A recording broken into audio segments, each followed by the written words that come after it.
नमस्कार। आज फिर मैं आपके लिए एमपी बोर्ड कक्षा 9वीं 10वीं 11वीं 12वीं के लिए हिंदी विषय के अंतर्गत हम एक महत्वपूर्ण प्रश्न लेकर आए हैं जो इस प्रकार से आपकी स्क्रीन पर आ। तो चलो फिर शुरू करते हैं। ये प्रश्न बहुत ही महत्वपूर्ण परीक्षा में अक्सर पूछे जाते हैं।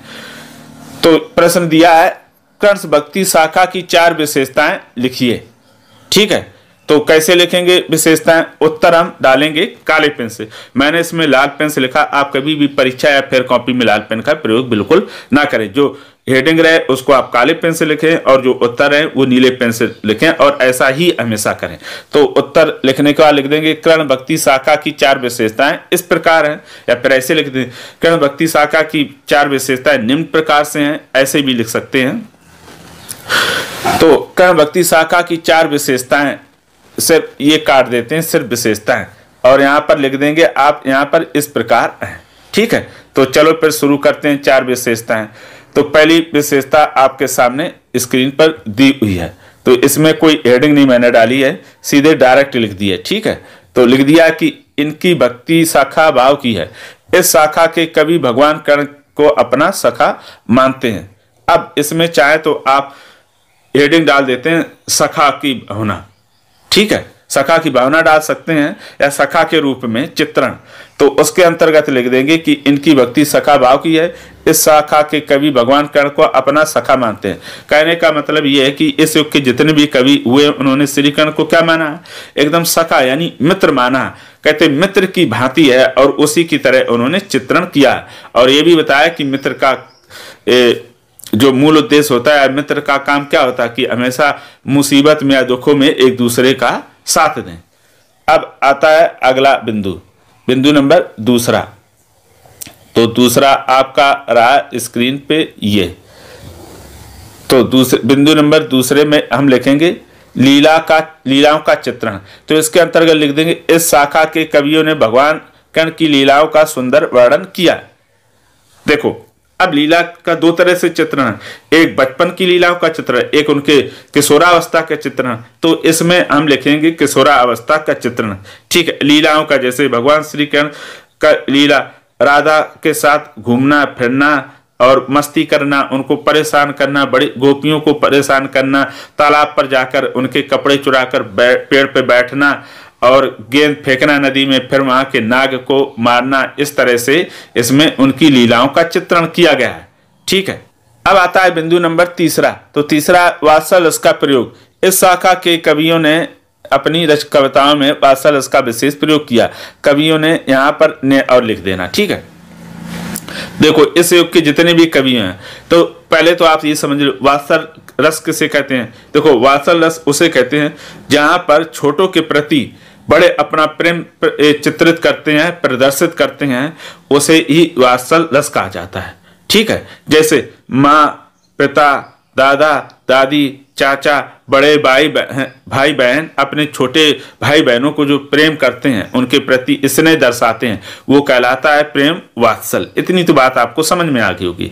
ठीक है, तो इस युग के जितने कवि हुए कर्ण भक्ति के या कर्ण शाखा के, उन्होंने अपनी रचनाओं में श्री कर्ण के जो बचपन का खूब बाल अवस्था का खूब अच्छे रूप में सुंदर रूप में चित्रण किया है और उसी चित्रण को कहा गया वात्सल। तो वात्सल, अब उनके बाल रूप का चित्रण करने में किस रस का उपयोग किया जाएगा? तो वात्सल रस का प्रयोग किया गया है। वात्सल रस में उन रचनाओं को लिखा गया है, यानी उन कविताओं में वात्सल रस भर भर के लिखे गए हैं।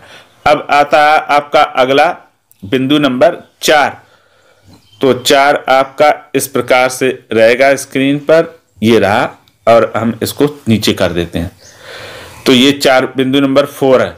4 में लिखा है कि श्रृंगार रस के दोनों पक्षों का प्रयोग। इस शाखा के कवियों ने श्रृंगार के दोनों पक्षों सहयोग और वियोग श्रृंगार का प्रयोग किया है। यानी श्री कर्ण काव्यधारा के जितने भी कवि हुए हैं, उन्होंने दोनों रसों का प्रयोग किया है। एक तो कौन सा? श्रृंगार रस, जहां पर नायक नायिका मिलते हुए दिखाई देते हैं और खुश होते हैं, प्रेम करते हैं, तो वहां संयुक्त श्रृंगार कर दिया। जहां पर वही जो नायक नायिका एक दूसरे से प्रेम करते हैं और दूर किसी कारण कर दिए जाते हैं, उसे कहते हैं वियोग। जैसे आपने मूवी में देखा होगा कि नायक नायिका कैसे होते, प्रेम करते, बाद में उनके माता पिता को पता चल जाता प्रेमिका कहाँ घर के अंदर कैद कर दी, नायिका कहाँ घर के बाहर है, अब दोनों ही गाना गा रहे, तो ये क्या होगा, यही वियोग कहलाता है। इसी तरह जैसे श्री कृष्ण और गोपियां, श्री कृष्ण का मथुरा चले गए और गोपियां कहाँ वहीं हैं अपने का किया ब्रज में, अब उनके अभाव में गोपियां कैसी दुखी हैं, तो ये अवस्था कहलाएगी कैसी, वियोग। अब जब गोपियों के साथ श्री कृष्ण मस्ती करते हैं, घूमते हैं जंगलों में, गाय को चराते हैं, तो वो कहलाता है संयोग। अब उसके बाद आता है फिर आपका बिंदु नंबर 5। तो बिंदु नंबर 5 में दिया हुआ है कि कर्ण की बाल लीलाओं का चित्रण, तो इसमें लिखेंगे कर्ण भक्ति शाखा के कवियों ने कर्ण की बाल लीलाओं का सुंदर वर्णन किया है। यानी देखो यहाँ पर दिया कि जितने से ये हुए हैं कर्ण भक्ति शाखा के, जिसमें से आपके विशेषकर कौन है, सूरदास है, रसखान है और मीराबाई हैं, जिनमें सूरदास ने ज़्यादा अच्छे से किया। भगवान श्री कृष्ण के बचपन में कि वो कैसे घुटनुअन चलते हैं, माखन खाते हैं, झूठ बोलते हैं, माता से चंद्रमा रूपी जो खिलौना उसकी मांगने की जिद करते हैं, तोतली आवाज में बोलते हैं, तो राधा जो यशोदा माँ है उन्हें बड़ा अच्छा लगता है और उनके ऊपर खूब प्रेम उमड़ता है। तो यहाँ इस शाखा के जितने भी कवि उन्होंने अपनी रचना में श्री कृष्ण के बाल रूप का सुंदर ही चित्रण अथवा वर्णन किया है। अब उसके बाद आता है आपका बिंदु नंबर 6। तो बिंदु नंबर 6 इस प्रकार से आपका रहा, ब्रज भाषा का प्रयोग। इस युग के कवियों ने अपनी रचना में ब्रज भाषा का प्रयोग किया है। देखो कर्ण भक्ति शाखा के जितने कवि हुए, चाहे सूरदास हुए हो, चाहे उसमें रसखान हुए हो, चाहे मीराबाई हो, इन सब ने कर्ण ब्रज भाषा का ही प्रयोग किया, क्योंकि उस समय ब्रज भाषा ही मेन भाषा थी।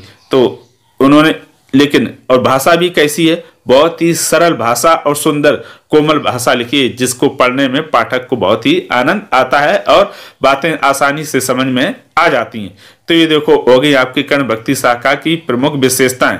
इसके अतिरिक्त बहुत सारी विशेषताएं हैं, मैंने कुछ नई टाइप की विशेषताएं इसमें चुनकर आपके सामने रखी हैं।